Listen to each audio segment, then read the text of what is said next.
다시 한번 읽어드리도록 하겠습니다. 여호와를 경외하는 것은 악을 미워하는 것이라. 나는 여호와인 나는 교만과 거만과 악한 행실과 패역한 입을 미워하느니라. 지금 개정 성경으로 봤고요. 우리말 성경에는 여호와를 경외하는 것은 악을 미워하는 것이다. 나는 교만함과 거만함, 악한 행실과 고집이 센 입을 싫어한다 라고 기록되어 있고요. 표준 세번역에는 주님을 경외하는 것은 악을 미워하는 것이다. 나는 교만과 오만, 악한 행실과 거짓된 입을 미워한다. 이렇게 기록되어 있습니다. 메시지 성경에는 하나님을 경외하는 것은 악을 미워하는 것이다. 나는 악이 드러나는 여러 방식, 곧 교만과 오만과 거짓된 말을 지독히 싫어한다. 그리고 이어지는 메시지 성경 15절에서는 나는 통찰력인 동시에 그것을 실천할 수 있는 힘이다 라고 기록되어 있는데요. 통찰력은 사물이나 현상을 꿰뚫어 보는 능력입니다. 창조주 되시는 주님은 모든 사물의 됨됨이와 되어지는 상황들을 다 알고 있다는 말로 모든 것이 다 주님 손안에 있다는 뜻입니다. 그렇기 때문에 내가 모든 것을 만든 주관자이기 때문에 그 상황과 형편에 걸맞는 해답을 가지고 있고 우리가 행하는 행동이나 말의 동기도 알고 계신다는 것이죠. 그래서 건전한 상식선에서 충고도 가능하고 새로운 길로도 인도할 수 있다는 것이죠. 오늘 전할 본문을 여러 가지 성경 버전으로 비교하여 살펴보았는데요. 교만, 오만, 악한 행실은 거의 동일한데 이 패역한 입은 고집이 센 입, 거짓된 입, 거짓된 말로 표현되어 있습니다. 왜 그럴까요? 이 궁금함을 잠시 뒤로 하고 먼저 교만이 무엇인지 살펴보려고 합니다. 교만이란 잘난 체하는 태도로 겸손함이 없이 건방진 것으로 권력이나 명예에 의지하여 자신을 뽐내는 것을 의미합니다. 교만의 특징은 자신을 과대평가하고 타인을 경멸하는 경향과 다른 사람들에게 무례하게 행동할 수 있습니다. 자만은 자신의 외모나 실력을 과신하여 뽐내는 것으로 자신을 흡족하게 여기는 마음인데요. 이 자만의 특징은 자신의 능력이나 업적에 대해 지나치게 자신감이 있고 다른 사람들의 의견이나 조언을 무시하는 경향이 있습니다. 오만과 거만도 비교하고 싶어서 찾아보았는데요. 오만은 태도나 말씨가 건방지고 오만한 것, 분수를 모르고 우쭐대며 남을 업신여기는 마음입니다. 오만의 특징은 자신의 지위나 능력을 과도하게 자랑하거나 타인에 대한 배려가 부족하며 다른 사람을 쉽게 낮춰보는 것을 말합니다. 거만은 잘난 체하며 남을 업신여기는 건방진 태도로 스스로 잘났다고 여기면서 다른 사람을 업신여기는 마음이라고 합니다. 이렇게 하나님이 기뻐하시지 않는 마음들을 살펴보았는데요. 잠언 4장 23절에 이렇게 기록되어 있습니다. 다 같이 읽어볼까요? 모든 지킬 만한 것 중에 더욱 내 마음을 지키라. 생명의 근원이 이에서 남이니라. 왜 이런 말씀을 성경에 하나님이 기록해 놓으셨는지 참뜻을 헤아리는 우리 모두 되기를 축복합니다. 이 네 개의 단어들은 비슷한 의미를 가지고 있지만 미묘한 차이들이 있는데요. 나에게 자만과 교만과 오만과 거만의 마음이 없는지 점검하는 귀한 시간 되기를 소망합니다. 이러한 마음들이 위험한 것인 열등감에 사로잡힌 사람은 다른 사람의 충고를 거만으로 받아들인다는 것입니다. 열등감이 거만으로 바뀌는 순간입니다. 사람의 말이 사랑의 말로 들리지 않고 왜곡하여 받아들여집니다. 이런 분들은 마음 깊은 곳에서 자신은 사실 다른 사람보다 우월하다고 생각하기에 다른 사람을 진심으로 존중하는 마음이 부족하며 다른 사람의 마음을 마구 억누르기도 합니다. 사랑하는 성도 여러분, 이 충고하는 말을 가장 정직하게 알려주는 사람이 누굴까요? 나에게 있는 단점을 가장 극명하게 말해주는 사람이 있습니다. 누굴까요? 제가 알려드리도록 하겠습니다. 나를 싫어하는 사람입니다. 조금의 배려도 없이 쏟아내는 그 사람은 거짓이 하나도 없습니다. 적어도 그 사람의 기준에서 말이죠. 이럴 때 민망할 정도로 비난을 받은 그 사람의 반응을 보면 진짜 그 사람이 교만한 사람인지 겸손한 사람인지 알 수 있는데요. 처음에는 화도 나고 민망하겠지만 그 마음을 잠잠히 마음에 담아 하나님께 나와서 내가 왜 이런 상황에 처하게 됐고 이런 말을 들어야 하는지 주님께 여쭈며 기도하며 주님의 말씀을 가만히 듣고자 하는 자는 겸손의 사랑입니다. 이 말을 자신을 사랑하는 하나님의 말씀으로 받고 나의 치명적인 약점을 보완할 수 있는 절호의 기회로 삼는 지혜로운 자가 되는 순간입니다. 겸손한 사람들이 많으면 많을수록 건강한 교회입니다. 우리 교회가 이렇게 건강한 교회죠? 우리 수원성결교회는 이런 분이 많이 계신 줄 믿습니다. 바로 내가 건강한 신앙을 가지고 바로 내가 겸손의 사람으로 나아가면 하나님의 기쁨이 되는 삶이 되는 것이죠. 그리하여 여호와를 경외하는 삶으로 한 걸음 성큼 나아가는 저와 성도님들 되시기를 예수님의 이름으로 축복합니다. 우리가 지금 자만, 교만, 거만, 오만에 대해서 살펴보았는데요. 여기에 숨겨져 있는 반대되는 말의 뜻일 것 같은 열등감은 무엇일까요? 앞에서 잠깐 언급했는데 또 열등감에 대해서 궁금해서 제가 검색해 보았습니다. 잘 정의되어 있는 글을 보면서 제 생각으로 다시 정리해 보았는데요. 사회적으로 인정받고 높은 지위에 있는 사람도 열등감이 심해서 고단한 인생을 사는 삶이 있습니다. 그런가 하면 사회적으로 인정받지 않아도 인정받지 못해도 자신에게 주어진 삶을 즐겁고 충실하게 살아가는 사람도 있습니다. 매일 남과 비교하여 말하는 삶을 살아간다면 그 사람의 삶은 결코 행복할 수 없을 것입니다. 교만과 거만과 오만과 자만의 마음으로 꽉 차 있는 사람은 결코 침묵할 줄 모릅니다. 그 마음이 가득 차게 되면 결국 입 밖으로 그 말들이 탈출합니다. 그래서 이 패역한 입은 고집센 입, 거짓된 입, 거짓된 말로 표현되어 있는 겁니다. 오로지 자신의 마음에만 충실합니다. 하나님이 안 계신 삶인 겁니다. 자신도 속고 있는 자신의 마음을 바로잡을 방법을 알아차리지 못하고 있는 거죠. 또 이런 마음은 끝없이 다른 사람보다 우월해지기를 갈망합니다. 우리는 잘 압니다. 그 마음을 하나님이 기뻐하실 리 없다는 것을요. 그럼 어떻게 해야 할까요? 사람들에게 칭찬받는 사람은 그럴 만한 이유가 있습니다. 이 사실을 인정해야 합니다. 비난받는 사람도 그럴 만한 이유가 있죠. 이 사실 또한 인정하고 시작해야 됩니다. 인정을 해야 행동의 교정을 시작할 수 있습니다.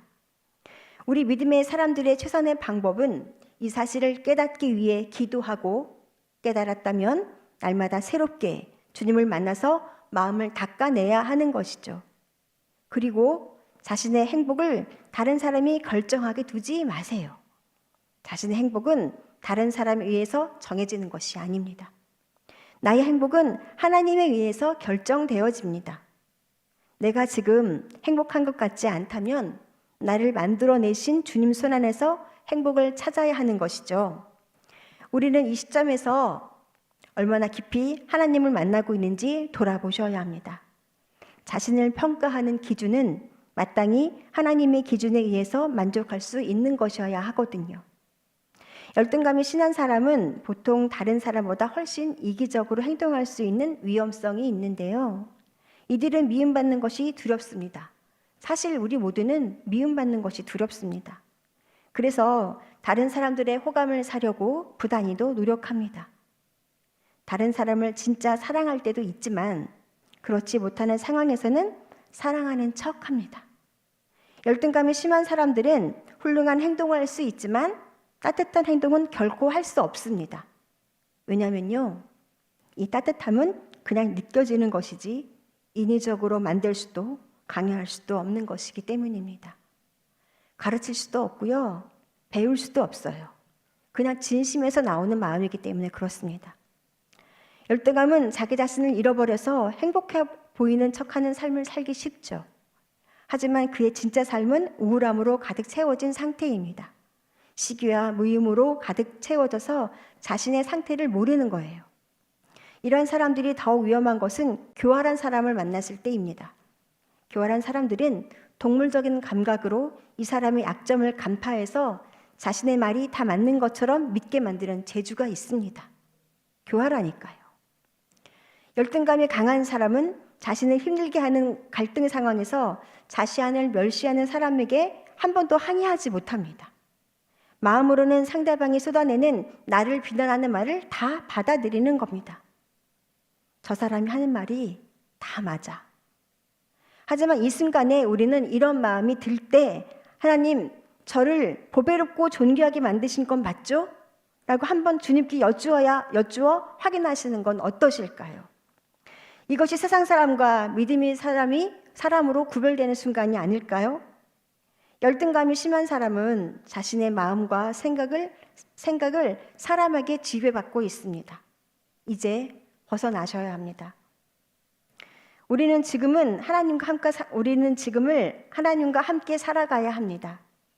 모든 행동에 하나님을 의식하는 마음으로 말입니다. 그 마음이 여호와를 경외하는 마음이니까요. 모든 부정적인 감정과 관계의 뿌리에는 열등감이 있습니다. 사실 약점 없는 사람은 없습니다. 그런데 저는 약점이라고 하는 이 단어를 연약한 점이라 말하고 이해하고 싶습니다. 사람은 누구나 연약한 부분이 있게 마련이고 그 연약함을 잘 아시는 주님만이 우리의 힘이시고 반석이 되어주실 수 있습니다. 이 사실을 깊이 깨달아 아는 삶, 여호와를 경외하는 삶인 것이죠. 교만의 뿌리는 나 중심된 삶에서 비롯됩니다. 내 인생의 주인을 나에게서 하나님으로 바꾸었는데도 불현듯이 정신을 차리고 보면 내가 도로 주인 행세를 하고 있습니다. 그래서 모든 삶과 상황에 주님을 의식할 줄 아는 연습의 시간이 필요합니다. 지금이 바로 그 시간입니다. 교만은 하나님과의 관계를 멀어지게 하고 인간 관계에서도 갈등을 불러일으킵니다. 하나님은 겸손을 갖춘 사람은 마음에 합하다고 칭찬하셨습니다. 겸손은 하나님 앞에서 자기 자신을 낮추는 태도인데요. 하나님께서 어느 순간 교만을 질책하실 때 알아듣고 무릎을 꿇을 수 있는 사람은 겸손한 사람입니다. 나 자신의 힘으로 그 상황을 어쩌지 못하거든요. 겸손된 마음은 하나님과의 관계를 회복하고 인간 관계를 새롭게 함으로 선한 영향력을 세상에 널리 전할 수 있죠. 지금 이 순간 나에게 교만한 마음이 있다고 생각하시는 분들이 있다면 주님 앞에 조용히 나와서 회개하시면 됩니다. 지금이 기회입니다. 회개를 하고자 마음먹는 그 모습 자체가 겸손의 모양이기 때문에 주님의 기쁨이 되는 것입니다. 혹시 이런 것까지 회개해야 하나 망설이는 분이 있다면 아주 작은 것이라도 마음에 떠오른 하나님이 기뻐하시지 않는 그 마음을 회개함으로 주님의 기쁨이 되시기를 축복합니다. 하나님 앞에서 자신의 교만을 고백하고 회개하는 것 자체가 겸손의 길을 걷는 것입니다. 매일의 삶에서 겸손을 실천하는 최소 단위는 기도로 하나님의 도움을 구하는 겁니다. 하나님의 말씀을 통해 겸손한 마음을 키워가는 것입니다. 결국 여호와를 경외함이란 계속적으로 하나님을 의식적으로 찾으며 기도하는 것입니다. 교만한 마음에는 물 주지 않고 하나님이 기뻐하시는 겸손한 마음에 물과 양분을 듬뿍 주어서 아름답게 잘 기르는 저와 성도님들 되시기를 예수님의 이름으로 축복합니다. 잠언 1장 7절에서 솔로몬은 여호와를 경외하는 것이 지식의 근본이라고 말합니다. 그리고 지혜의 입을 빌어 여호와를 경외하는 것은 악을 미워하는 것이라고 말하고 있는데요. 여호와를 경외하는 자에게 반드시 요구되는 것이라는 겁니다. 이처럼 악을 혐오하고 적대시하는 것은 경건하고 의로운 삶을 살아가고자 하는 자, 참되신 여호와를 경외하는 자에게 있어서는 선을 행하고 의를 지키고 겸손을 사랑하는 것만큼이나 중요한 것이죠.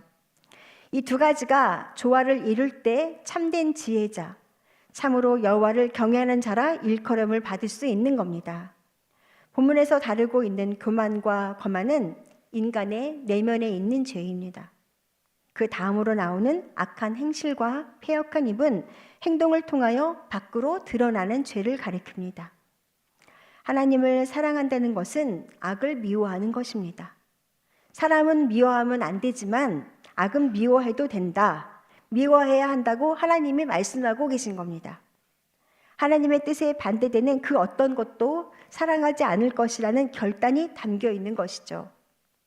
우리는 예수 그리스도의 신부된 자로서 그와 사랑과 신의로 하나 된 사람들입니다. 그렇다면 우리는 예수님에 대한 사랑을 고백하면서 그분의 뜻에서 벗어난 모든 악에 대하여, 교만과 거만과 악행과 패역한 이슬의 죄에 대하여 철저히 미워하고 배척하는 마음을 가져야만 합니다. 사도 바울은 하나님 사랑에는 결코 거짓이 있어서는 안 된다라고 말하면서 악을 미워하고 선에 속하라라고 말하고 있습니다. 우리 입에서 거짓이 선포되며 우리의 마음에 교만과 거만이 있고 우리의 행실에 악한 것이 있고 악한 것에 대해 관대한 마음을 가지고 있다면 하나님을 향한 우리의 사랑은 결코 진실이 될 수 없으며 그 신앙도 온전하다 말할 수 없다는 말입니다. 내 친구의 악함을 눈감아 주거나 그럴 수 있다고 이해하시면 안 되는 겁니다. 먼저 오래 기도하고 겸손한 마음으로 권면하고 선한 자리로 이끌어내는 것이 우리 믿는 자들이 마땅히 해야 할 바입니다. 관계가 깨질까 두려워서 피하거나 눈감아주면 안 된다는 겁니다. 그렇게 눈감아주는 마음의 동기를 주님이 보고 계십니다. 바로 하나님보다 관계가 더 중요한 거죠. 하나님과의 관계보다 내 남편의 관계가, 아내와의 관계가, 친구와의 관계가 중요하다는 것을 내 삶으로 증명해 보이고 있으니까요. 주님은 우리의 마음을 감찰하시는 분임을 반드시 기억하시기 바랍니다.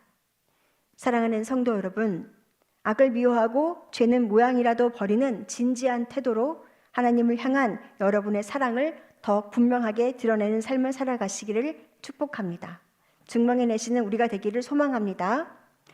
우리가 힘들거나 당혹스럽거나 난처한 일이 예기치 않게 생기면 우리는 어떻게 하나요? 아니, 나는 어떻게 하나요? 남편과 의논한다. 아내와 의논한다. 진정한 내 편인 내 말이 다 맞다고 말해주는 누군가와 연락한다. 사랑하는 성도님들은 어떤 선택을 하시는지요? 또 제게도 묻는 질문이기도 합니다. 우리를 누가 만드셨다고 했죠? 네, 우리는 하나님이 만드셨습니다. 그럼 나를 만드신 분에게 달려가야 하는 거 아닐까요? 하나님, 저 마음이 이상해요. 고장난 것 같아요. 하나님이 말씀하시기를 사람을 사랑하라고 하셨는데 사랑이 안 돼요. 그 사람이 미워요. 저는요, 하나님께 잘했다 칭찬받고 싶은데 어떻게 하죠? 라고 여쭈어야 하지 않을까요? 나의 상태가 지금 교만한지 어떻게 알 수 있을까요? 나의 옳음을 주장할 때 교만의 극치일 수 있습니다. 조심해야 됩니다. 나의 강점은 나의 강한 약점이다. 다시 말해 강점, 강한 약점인 것이죠. 나의 상태가 지금 내가 교만한지 어떻게 알 수 있을까요? 다른 사람이 칭찬을 들을 때 기분이 나쁘다면 내 마음이 하나님과 멀리 있다는 것이죠. 또한 저 칭찬은 내가 받아야 하는데 하는 아쉬운 마음이 든다면 나를 하나님 앞에서 점검해야 하는 거죠. 그 점검받으려는 마음은 하나님께 칭찬받을 수 있는 절호의 기회로 다가온 것입니다. 그리고 믿음의 사람은 한 영혼을 살리는 말을 하며 살아가야 합니다. 하나님께서는 한 영혼을 사랑하십니다. 그 사랑을 받지 못한 자 한 사람도 없거늘 하나님이 귀하게 여기시는 한 영혼을 내가 뭐라고 함부로 대할 자격이 있단 말입니까? 하나님을 안다고 하는 사람은, 하나님을 자녀라는 것을 인식하는 사람은 아파하고 힘겨워하는 그 마음을 헤아려야 하는 것입니다. 이것은 하나님을 사랑하는 사람이, 여호와를 경외하는 사람이 마땅히 행할 바인 것입니다. 하나님이 기뻐하시는 마음을 쓰면 쓸수록, 그 마음을 사용하면 할수록 하나님의 방법과 사랑에 누려내지기 마련입니다. 길이 나는 법입니다. 내가 자주 다녔던 마음의 길이 생기는 것이죠. 혹시 지금 나는 하나님의 기뻐하시는 일이 아닌 것에 마음을 낭비하고 있는 건 아닌지 생각해야 합니다. 교회는 하나님의 부르심의 소명을 따라 하나님 나라를 확장하는 데 쓰임 받으려고 다니는 겁니다. 이러한 마음과 뜻을 가진 사람들이 1명, 2명, 10명, 20명, 100명, 1000명쯤 모여야 우리나라를 대표하는 교회가 되지 않을까요? 세상에 속해 있으나 세상 속에 속해 있지 않는 교회, 수원선결교회 말입니다. 한국교회를 대표하는 수원선결교회 말입니다. 우리나라를 대표하는 교회가 되려면 내가 우리나라를 대표하는 믿음의 사람이 되어야 하지 않을까요? 역사에 쓰여져서 자손들에게 회자되는 수원선결교회가 되기 위해서 마음과 생각과 뜻을 하나님께 집중하셔야 합니다. 하나님 나라의 생명책에 기록되는 교회로 말입니다. 정신을 차리고 깨어 기도해야 합니다. 진정한 하나님의 교회가 되게 해달라고 말입니다. 지혜와 악은 공존할 수 없다는 것을 기억하는 저와 성령님들 되시기를 예수님의 이름으로 축복합니다.